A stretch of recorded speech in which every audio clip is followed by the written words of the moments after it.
养狗人的日常之吃大席，打包剩菜给狗狗吃，顺便带你们看一下安徽农村的大席是什么样的。今天呢是个下雨天，天气不大好。我公公说让我去吃大桌，每次吃大桌他说他都不想去，让我去。于是我让他抱着小的，然后我就带着我儿子来吃大桌了。你们看，村里的狗狗也来搂席了。这些都是村里的小狗子，它们个子小小的，经常的话就出现在村里大席的餐桌下面。但是我们团团是不能来的哈，就他那大体格，狗毛满天飞啊，我怕别人对我有意见啊，所以我从来没有带出来过，连狗子都上来沾沾喜气呢。我们到了呢，就找地方坐下了。你别说，今天还有点冷哦，我们都落座了。等会儿偷偷拍一下给你们看，还有点怪不好意思的。新娘子长得还挺漂亮的，偷拍一下。好了，话不多说，这就开席了。他们这边呢，不管是什么天，再冷的天都得上凉菜哦。先上一波凉菜才会上热菜。网上不是很多网友发人家抢菜吗？我在这里说一句客观的话啊，有一部分地区还真是有抢菜的，包括团坝这边啊。但是呢，并没有网上说的那么夸张啊，这还得看你的运气。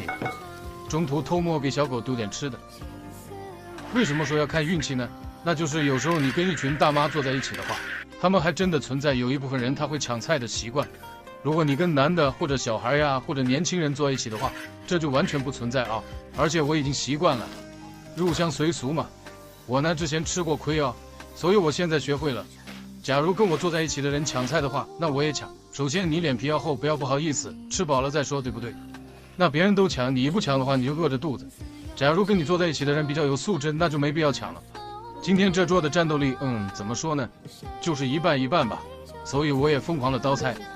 我儿子坐我旁边呢，我要给他夹菜，不然他吃不饱。现在呢，大席已经接近尾声了，因为都上鱼了，基本上就差不多了。刚刚忙着抢菜了，有一部分视频遗漏了。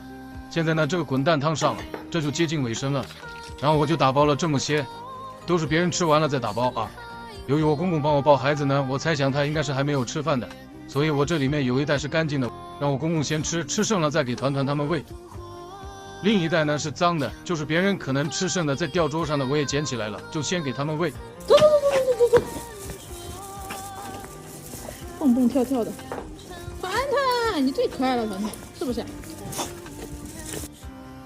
果然不出我所料，我公公还没吃饭。来，这个让我公公先吃吧，这是干净的。这个我先拿去喂团团他们。你看馒头都给他打包好了，因为省得他溜了。刚馒头我看人家发馒头，我本来是不吃馒头的，我直接跟他要的，这个馒头热乎的。先给他们喂一点，那一盘子等我公公吃剩了，反正他也吃不完，然后我再喂狗狗们。团团，来几张狗，最大的骨头当属你，元宝。团团给他们分一下，让他们先吃着，等会儿吃剩了那些再倒来一起，不给他们焯水了。今天网上的喷子们轻喷啊，几个月都不吃一次大席菜，盐味重就盐味重吧。他们平时摄入量很低的盐。我公公去吃饭了，我在这喂孩子，猫咪又跑过来撒娇。过来争宠了。你干嘛呢你？咦，好烦呀你！你好烦呀！